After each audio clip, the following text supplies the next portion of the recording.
Mark 9.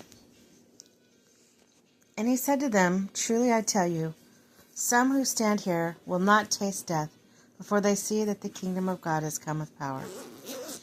After 6 days, Jesus took Peter, James, and John with him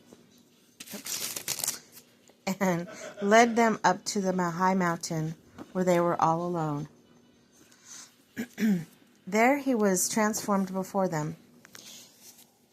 His clothes became dazzling white, whiter than anyone in the world could bleach them. And there appeared before them Elijah and Moses, who were talking with Jesus. Peter said to Jesus, Rabbi, it is good for us to be here. It is good for us to be here. Let us put up 3 shelters, one for you, one for Moses, one for Elijah.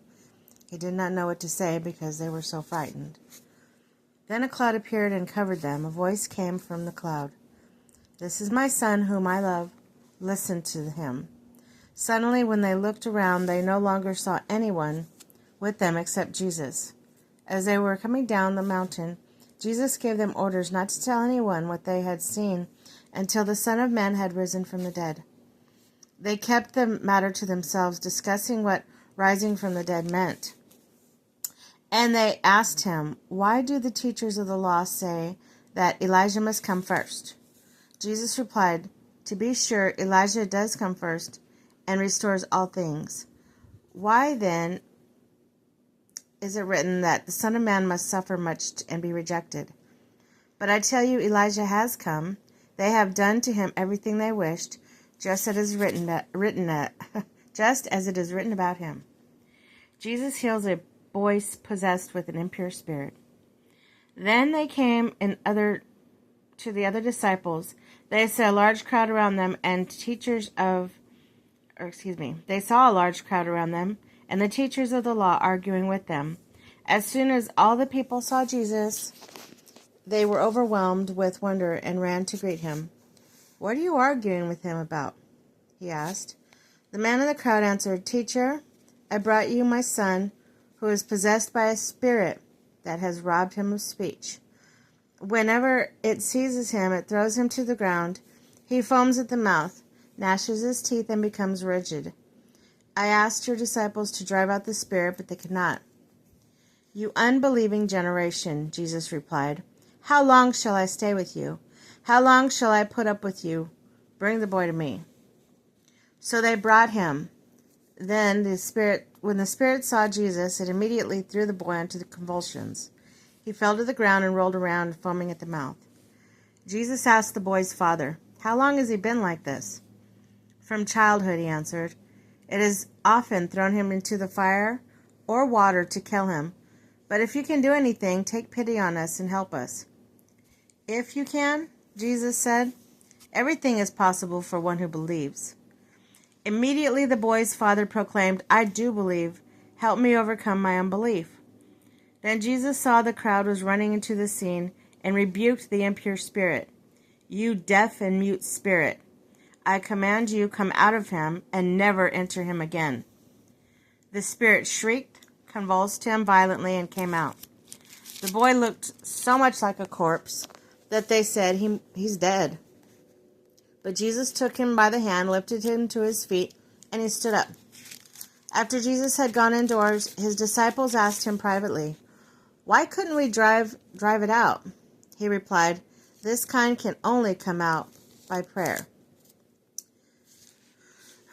Jesus predicts his death a second time. They left that place and passed through Galilee. Jesus did not want anyone to know where they were. Because he was teaching his disciples, he said to them, The Son of Man is going to be delivered into the hands of men. They will kill him, but after 3 days he will rise. But they did not understand what he meant and were afraid to ask him about it. They came to Capernaum.